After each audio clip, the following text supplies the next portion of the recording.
भाभी मेरी माँ जैसी। अब तक तूने मेरे जूते पॉलिश क्यों नहीं किए? मुझे ऑफिस के लिए लेट हो रहा है। जूते पॉलिश कर दियो या खींच कर तमाचा लगाऊं?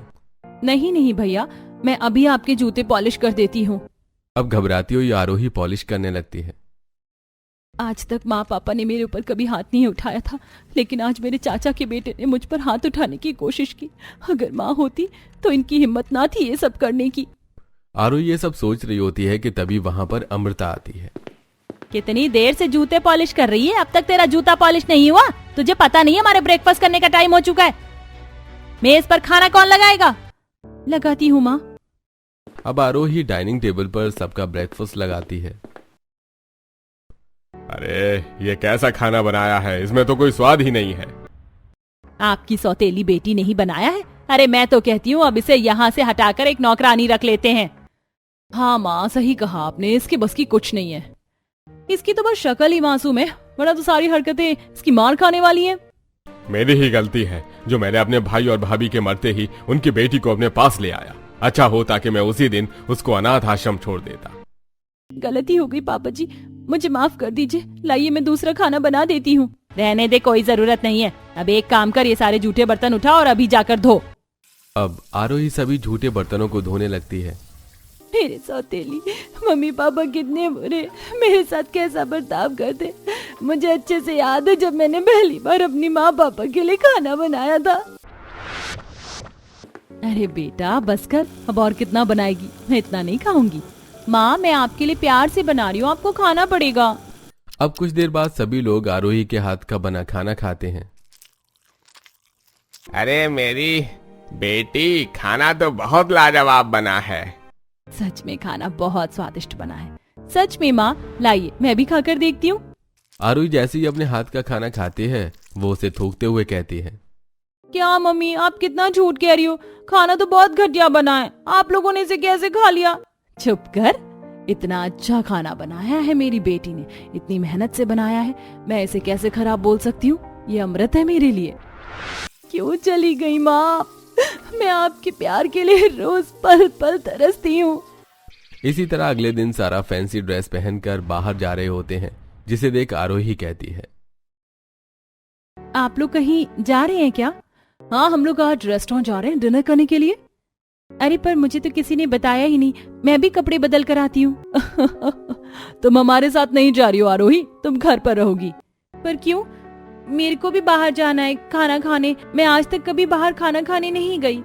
और जाओगी भी नहीं, चुपचाप से घर में रहकर घर संभालो। आई बड़ा हमारे साथ रेस्टोरेंट में बैठकर खाना खाने वाली।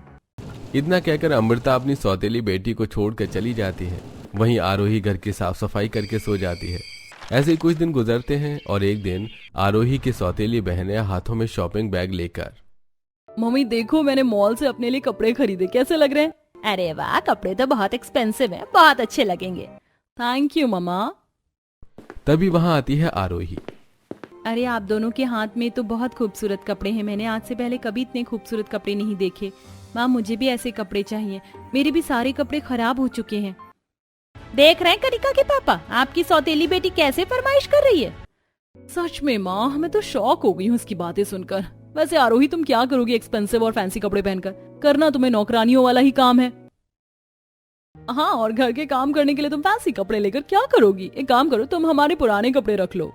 सही कहा, और वैसे भी मेरे पास इतने फालतू पैसे नहीं है जो मैं अपनी सौतेली बेटी पर खर्च करूं। अपने सौतेले पिता के मुंह से यह सुनकर आरोही नम आंखों से अपने कमरे में आ जाती है। ये लोग कितने मतलबी हैं, सिर्फ अपने बारे में सोचते हैं। अभी इनकी जगह मेरी माँ होती ना तो सिलाई मशीन पर अपने हाथों से मेरे सुंदर सुंदर कपड़े बनाकर मुझे पहनाती। काश मेरी माँ जिंदा होती, काश इस घर में कोई मुझे माँ जैसा प्यार करता। अब ऐसे ही कुछ समय गुजरता है, तभी एक दिन अमृता अपने कमरे में, सुनिए जी, मैं सोच रही थी कि अब विक्रांत की शादी कर देते, उसकी उम्र हो गई है शादी की।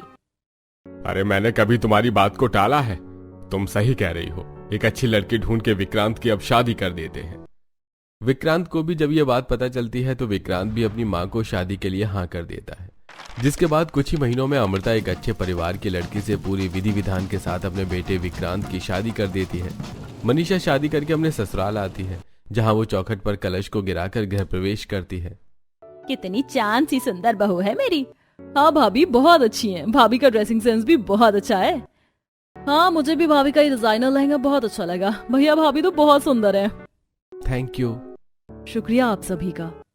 मनीषा इतना कहती है कि तभी मनीषा की नजर दूर खड़ी आरोही पर जाती है, जो झुकी नजरों से अपनी सौतेली भाभी को देख रही होती है। ये लड़की कौन है जो दूर से बस मुझे घूरे जा रही है? कौन हो सकती है ये? माँ जी वो कौन है जो वहां खड़ी अकेले चुपचाप? वाह बहू, और कोई नहीं, तुम्हारी सौतेली नंद है। वो थोड़ी इंट्रोवर्ट है, इसलिए लोगों से कम बात करती है। अच्छा कोई बात नहीं, सबकी अपनी अलग अलग पर्सनालिटी होती है। अगले दिन सुबह नहा धोकर मनीषा रसोई में आती है, जहां आरोही रसोई की साफ सफाई कर रही होती है। अरे नंद जी आप ये सब क्यों कर रही हैं? लाइए मुझे दीजिए झाड़ू। नहीं भाभी मैं कर लूंगी, आप जाइए। तभी रसोई में अमृता आती है। अरे बहू तू इसी को करने दे, ये सब इस घर का सारा काम यही करती है। अरे नहीं माँ जी, ऐसे कैसे? इतना सारा काम है, ये अकेले थोड़ी ना कर पाएगी। नहीं मैं कर लूंगी। ठीक है कर लो, पर मैं भी तुम्हारी मदद करूंगी। अब कुछ देर बाद मनीषा अपनी सौतेली नंद के साथ खाना बनाकर डाइनिंग टेबल पर लगाती है। सभी लोग शौक से खाना खाते हैं। भाभी खाना बहुत अच्छा बना है। हाँ खाना तो सच में अच्छा बना है, मजा आ गया खाना खाकर। शुक्रिया। अरे आरोही तुम खड़ी क्यों हो? सबके साथ तुम भी खाना खाओ। नहीं मैं सबके खाना खाने के बाद डाइनिंग टेबल को साफ करके ही खाती हूँ। अरे बाप रे तुम इतना काम करती हो। अच्छा ये सब मैं कर लूंगी, तुम जाओ शिवानी के बगल में बैठो और खाना खाओ। मनीषा के कहने पर आरोही शिवानी के बगल में बैठने आती है। एक मिनट, मेरे बगल में बैठने की कोई जरूरत नहीं है, क्योंकि तुम्हारे शरीर से गंदी बदबू आती है। अरे आप ऐसे क्यों बोल रही है? छोड़ो आरोही तुम इधर आओ, इस चेयर पर बैठो, मैं भी तुम्हारे पास बैठ जाती हूँ, दोनों साथ में खा लेंगे। अब ये सब देख अमृता, शिवानी, कनिका को बहुत गुस्सा आता है। अगले दिन सुबह मनीषा नहाने से पहले बेड पर अपने पहनने वाले कपड़े और मेकअप का सामान रखकर नहाने जाती है कि तभी उसके पीठ पीछे उसके कमरे में कनिका और शिवानी वहां आकर मनीषा के सारे कपड़ों को खराब कर देती हैं और साथ में उसके मेकअप के प्रोडक्ट्स भी तोड़ देती हैं। कुछ देर बाद मनीषा नहाकर बाहर निकलती है तो वो देखती है कि आरोही उसके कमरे की तरफ से गुजर रही है। आरोही, आरोही तुम यहाँ? जरा कमरे में आना। हाँ भाभी माँ कहिए। ज्यादा भोली बन के मत दिखाओ आरोही, सच बताओ अभी तुम ही मेरे कमरे से ये सारी चीज तोड़कर बाहर गई हो ना? नहीं भाभी माँ, आपको कोई गलतफहमी हुई है। चुप करो तुम। अब मुझे पता चला कि घर के सदस्य तुम्हारे साथ अच्छे से पेश क्यों नहीं आते। पर भाभी माँ चुप करो और निकलो यहाँ से। अब मनीषा दूसरे कपड़े और मेकअप लगाकर हॉल में आती है और झाड़ू लगाने लगती है। वहीं दूसरी तरफ शिवानी और कनिका तेज तेज हंसती हुई। हमने तो भाभी का सारा सामान अच्छे तरीके से तोड़कर चकनाचूर कर दिया। हाँ और उसी वक्त हमने आरोही को भाभी के कमरे के पास भेज दिया था। भाभी को तो पूरा शक हमारी सौतेली बहन पर ही गया होगा। अच्छी फटकार सुनाई होगी उन्होंने उसे। अब मनीषा अपनी दोनों ही सगी नंद की बातें सुनकर दंग रह जाती है और वो भाग भाग आरोही के पास आती है। आरोही रसोई में झूठे बर्तन धो रही होती है। आरोही मुझे माफ कर दो, मुझसे गलती हो गई। मुझे तुम्हें ऐसे कड़वे शब्द नहीं बोलने चाहिए थे। मुझे नहीं पता था कि ये सब तुमने नहीं, कनिका और शिवानी ने किया है। कोई बात नहीं भाभी माँ, ये सब मेरे साथ पहली बार नहीं हुआ है। इस घर में हमेशा से दूसरों की गलती की सजा मुझे ही मिलती आई है। नहीं ऐसा मत कहो, औरों का तो पता नहीं, पर मुझसे गलती हो गई, मुझे माफ कर दो। ठीक है भाभी माँ, कोई बात नहीं। ऐसे नहीं, चलो हम कहीं बाहर चलते हैं, बाहर खाना खाने चले रेस्टोरेंट में। रेस्टोरेंट पर? मैं तो कभी गई नहीं वहाँ। मैं ले चलूंगी ना तुम्हें, चलो चलते हैं। अब मनीषा अपनी सौतेली नंद को सुंदर से कपड़े पहनाकर रेस्टोरेंट लेकर जा रही होती है कि तभी अरे बहू, तू ही अपनी सौतेली नंद के साथ इतनी जीत जाट में कहाँ जा रही है? माँ जी मैं अपनी ननद के साथ रेस्टोरेंट जा रही हूँ। क्या भाभी, अगर आपको रेस्टोरेंट जाना था तो एक बार हमसे पूछ लेती, इस गवार के साथ जाने की क्या जरूरत थी? अरे बहू, ये रेस्टोरेंट जाएगी तो घर का काम कौन करेगा? माँ जी उसकी चिंता आप बिल्कुल मत कीजिए, घर का काम मैं आकर कर लूंगी। अब मनीषा अपनी सौतेली नंद को बहुत बड़े रेस्टोरेंट में लेकर आती है। भाभी माँ, ऐसा होता है रेस्टोरेंट? मैंने आज से पहले कभी रेस्टोरेंट नहीं देखा था। ये कितना खूबसूरत जगह है और कितने अच्छे अच्छे लोग यहाँ स्टाइलिश कपड़ों में आए हुए हैं। हाँ, यहाँ पर सब हाई फाई लोग ही आते हैं। अच्छा तुम बैठो, मैं कुछ ऑर्डर करती हूँ। वेटर, अपने होटल का सबसे डिलीशियस फूड मेरी स्वीट ननद के लिए सर्व कीजिए। Okay ma'am, I will. अब पहली बार आरोही अपनी भाभी के साथ रेस्टोरेंट में खाना खाती है। उसके बाद मनीषा वहीं से आरोही को एक थिएटर लेकर जाती है। भाभी माँ, हम इतनी बड़ी स्क्रीन पर टीवी देखेंगे। हाँ आरोही, थिएटर में ऐसी मूवी देखी जाती है। लो पॉपकॉर्न खाओ। भाभी माँ, आपकी तरह प्यार से मुझे कभी किसी ने ट्रीट नहीं किया। आप बहुत अच्छी हैं, बिल्कुल मेरी माँ जैसी। थैंक यू आरोही, जो तुमने मुझे अपनी माँ का दर्जा दिया। अब मनीषा अपनी नंद के साथ घर आती है। मनीषा जैसे ही चेंज करने जाती है कि तभी अमृता आरोही के हाथों को मोड़ती हुई, अपनी भाभी के आने के बाद तेरे कुछ ज्यादा ही पर लग गए हैं। माँ, नहीं नहीं, ऐसा नहीं है। तभी आरोही के दर्द की आवाज सुनकर मनीषा अपने कमरे के बाहर रेलिंग पर आकर खड़ी होकर, अरे क्या हुआ?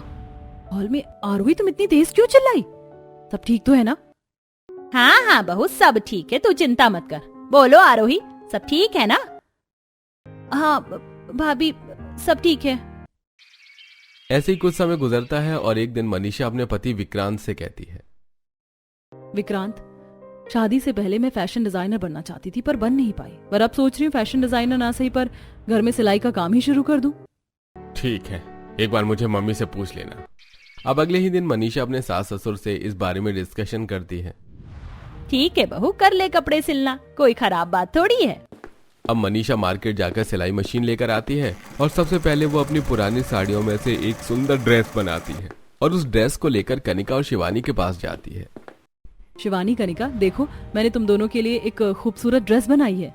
एक्सक्यूज मी भाभी, आपने सोच भी कैसे लिया कि आपके हाथों के सिले हुए कपड़े मैं पहनूंगी? सही कहा, और सच कहूँ तो भाभी, मैंने ना आपको अपनी आंखों से देखा था, आप कैसे फटी पुरानी साड़ियों से ड्रेस बना रही थी, तो मैं ऐसे कपड़े नहीं पहन सकती। ठीक है, कोई बात नहीं।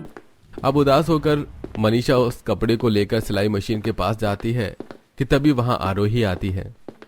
अरे भाभी माँ, आपने तो बहुत खूबसूरत ड्रेस सिली है। मैंने तो ऐसे कपड़े पहले कभी नहीं पहने। ये किसके लिए हैं? सच कहूँ आरोही, तो मैंने ये कनिका और शिवानी के लिए सिला था पर उन्हें पसंद नहीं आया। अगर तुम्हें पसंद है तो तुम पहन लो। सच में भाभी माँ? रुकिए, मैं अभी पहन कर आती हूँ। एक आरोही अब सुंदर सा डिजाइनर वन पीस गाउन पहन कर आती है। अरे ये इतने महंगे महंगे कपड़े तुमने कहाँ से पहने? आरोही, कहीं तुम चोरी चुपके से मेरे पैसे तो नहीं चुराती हो? सही कहा, हम तो नहीं देते इसको ऐसे कपड़े पहनने को। दूर खड़ी शिवानी और कनिका, गलती कर दी शिवानी, हमें भाभी के वो कपड़े ले लेने चाहिए थे। देखो कितनी खूबसूरत लग रही है हमारी सौतेली बहन। नहीं नहीं, आप लोगों को गलतफहमी हो रही है। ये कपड़े कहीं से मंगाए नहीं है, बल्कि मैंने अपने हाथों से सिले। अच्छा, फिर ठीक है। वैसे बहू, तूने काफी अच्छी ड्रेस सिली है। शिवानी और कनिका को नहीं दिया, पर तूने ये ड्रेस दिया था माँ जी, पर उन्हें मेरी ये ड्रेस पसंद नहीं आई। इसी तरह एक दिन आरोही फैंसी ड्रेस पहनकर घर के बाहर खड़ी होती है। तुम्हारी ड्रेस तो बहुत फैंसी लग रही है, कहाँ से लेकर आई तुम ये ड्रेस आरोही? हाँ, ऐसी फैंसी ड्रेस तुम कब से पहनने लग गई? हमने तो तुम्हें हमेशा साधारण सूट सलवार में ही देखा आरोही। ये फैंसी ड्रेस मेरी भाभी माँ ने मेरे लिए सिली है। अरे वाह, ये तो बहुत अच्छी बात है। अब मैं भी तुम्हारी भाभी से अपने लिए फैंसी ड्रेस सिलवाऊंगी। अब अगले ही दिन आंचल प्रिया आरोही के घर आती हैं। क्या हुआ, किससे मिलना था? वो हमको फैंसी ड्रेस सिलवानी आरोही की भाभी से। तभी वहां पर मनीषा और आरोही आते हैं। भाभी, ये वो लड़कियां हैं जो आपसे मेरी तरह फैंसी ड्रेस सिलवाना चाहती हैं। ठीक है, मैं सिल दूंगी। अब इसी तरह गांव की सभी लड़कियां मनीषा से कपड़े सिलवाने लगती हैं। वहीं मनीषा डिजाइनर कपड़े बना बनाकर अपनी सौतेली नंद को पहनाती है। तभी एक दिन जब मनीषा बाजार से सस्ते कपड़े खरीदने जाती है तो उसकी गैर मौजूदगी पर कनिका, शिवानी, अमृता आरोही के साथ बदसलूकी करने लगती है। मेरी बहू के आते ही तेरे तो हाव ताव ही बदल गए। सुंदर सुंदर कपड़े पहनने लग गई है, घर के कामकाज भी अब बहू ही कर देती है। तुझसे तो अब कुछ होता ही नहीं है ना? सही कहा माँ, भाभी के आते ही ये तो ऐशो भरी जिंदगी जीने लग गई है। नहीं नहीं, ऐसा कुछ नहीं है, आप लोग गलत समझ रहे हैं। मेरे बालों को छोड़िए। चल चुपचाप से मेरे पैर दबा। अब आंखों में आंसू लिए आरोही अपनी दोनों ही बहन के पैर दबा रही होती है। वहीं अमृता आराम से ये नजारा खुशी से देख रही होती है कि तभी दरवाजे से मनीषा अंदर आती है। अरे ये सब क्या हो रहा है यहाँ? कनिका, तुम अपनी बहन से पैर क्यों दबवा रही हो? आरोही, तुम्हारी आंखों में आंसू? बस आरोही, मैं सब समझ गई हूँ। मैं जान चुकी हूँ कि तुम्हारी ये सौतेली माँ बाप भाई बहन सब तुम्हें तड़पाते हैं और मेरे पीठ पीछे भी ये लोग यही कर रहे थे। माँ जी, आपको शर्म आनी चाहिए। उठो आरोही, मेरे साथ चलो। भाभी माँ, अगर की जगह आज मेरी खुद की माँ भी होती ना तो वो भी यही करती। आरोही, तुमने मुझे अपनी माँ का दर्जा दिया है तो मैं ऐसे ही तुम्हारी हर मोड़ पर हिफाजत करती रहूंगी। ऐसे ही कुछ दिन गुजरते हैं और अब मनीषा सारा दिन आरोही को अपने साथ ही रखती है ताकि कोई भी उसके साथ बदसलूकी न कर पाए। तभी एक दिन आरोही, मैं सोच रही हूँ कि मैं अपने डिजाइनर कपड़ों का एक प्रोफाइल बनाऊं जिसमें तुम मेरी मॉडल बनो। क्या सच में भाभी माँ आप मुझे मॉडल बनाओगी? मजा आएगा। अब आरोही को लेकर मनीषा एक बाजार में आती है और डिजाइनर कपड़े बनाने के लिए तरह तरह के फैब्रिक, जड़ी, गोटा, घुंघरू, लेस जैसी अनेक चीज खरीदती है और घर जाकर डिजाइनर ड्रेस बनाना शुरू करती है। और कुछ ही दिनों में एक स्टाइलिश डिजाइनर फ्लेयर्ड गाउन बनाकर वो अपनी सौतेली नंद को पहनाती है और उसकी वीडियो फोटोज सोशल मीडिया पर डालती है। आरोही, वॉक करो मॉडल की तरह, लेफ्ट राइट, कमर पर हाथ रखो। ऐसे भाभी माँ? हाँ, बिल्कुल ऐसे ही। इसी तरह कई दिनों तक मनीषा को अपनी सौतेली नंद को अपने हाथ के बने डिजाइनर कपड़े पहनाकर एक मॉडल की तरह वॉक करवाती है और उसकी वीडियो सोशल मीडिया पर डालती है। ऐसे ही कुछ दिन गुजरते हैं और एक दिन मनीषा के सोशल मीडिया का प्रोफाइल एक फेमस फैशन डिजाइनिंग डिपार्टमेंट का ओनर देख लेता है और वो फोन में लोकेशन ढूंढता ढूंढता उनके घर पहुंचता है। एक्सक्यूज मी, क्या यहाँ पर कोई फेमस मॉडल रहती है क्या? किसकी बात कर रहे हैं आप? मेरी? वैसे मैं भी किसी मॉडल से कम नहीं हूँ। नहीं, वो मेरी बात कर रहे हैं, तुम चुप करो। नहीं, मैं आप दोनों में से किसी की बात नहीं कर रहा हूँ। उनकी शक्ल आपकी तरह नहीं मिलती। तभी वहां मनीषा आती है। एक मिनट, आप जैसे ढूंढ रहे हैं वो खूबसूरत मॉडल हमारे ही घर में रहती है। रुकिए, मैं अभी आपको मिलवाती हूँ। अब एक डिजाइनर वन पीस गाउन पहनकर आरोही उनके पास आती है। एग्जैक्टली यही है। वो इन्हीं को मैं ढूंढ रहा था। वाह, कितनी खूबसूरत मॉडल है ये और कितने डिजाइनर कपड़े इन्होंने पहने हुए हैं। दरअसल मैं इन्हें अपने फैशन डिजाइनर डिपार्टमेंट की मॉडल बनाना चाहता हूँ। क्या आप बनना चाहोगी? हाँ, क्यों नहीं, मुझे कोई प्रॉब्लम नहीं है, पर मेरी भी एक शर्त है। अगर मैं आपके फैशन डिजाइन की मॉडल बनी तो मैं सिर्फ और सिर्फ अपनी भाभी के हाथ का बना हुआ डिजाइनर ड्रेस ही पहनकर मॉडलिंग करूंगी। मुझे इसमें कोई दिक्कत नहीं है। वैसे भी आपकी भाभी काफी गॉर्जियस डिजाइनर ड्रेस बनाती है। मैं तो चाहूंगा कि मेरे फैशन डिजाइनर में आप जैसी मॉडल के साथ साथ फैशन डिजाइनर के कपड़े तैयार करने वाली एक डिजाइनर ड्रेस मेकर भी आ जाए। Thank you so much sir, हमें ये डील मंजूर है। अब एक पेपर पर आरोही साइन करती है जिसके बाद वो लोग वहां से चले जाते हैं। तभी शिवानी और कनिका। क्या बात है, हमारी सौतेली बहन तो बहुत फेमस होगी। अब तो हमारी सौतेली बहन हमसे मुंह भी नहीं लगेगी। हाँ, क्यों ही मुंह लगेगी, आखिर हमने इसके साथ ऐसा अच्छा किया ही क्या है जो ये हमें कुछ समझे। हमने तो सिर्फ इसके साथ बुरा किया है। चलो, मैं आज उन सभी चीजों के लिए तुमसे माफी मांगती हूँ। हाँ बेटी, हमने तुम्हारे ऊपर बहुत ज्यादती की, पर तुम अपनी काबिलियत के साथ आगे बढ़ गई। आज तुम्हारे माँ पापा होते तो बहुत खुश होते। कोई बात नहीं, आप लोग माफी मत मांगिए, मेरी तरफ से आपकी सारी गलतियां माफ हैं। और आज मेरे माँ बाप यहाँ नहीं है तो क्या हुआ, मेरी भाभी जैसी माँ तो यहाँ है ना, जिनकी वजह से मैं आज इस मुकाम पर पहुंच पाई। उस दिन के बाद से आरोही एक बहुत बड़े फैशन डिजाइनर में मॉडलिंग करने लगती है और वहीं उसकी भाभी मॉडलिंग करने वाली लड़कियों के लिए डिजाइनर ड्रेस बनाने लगती है।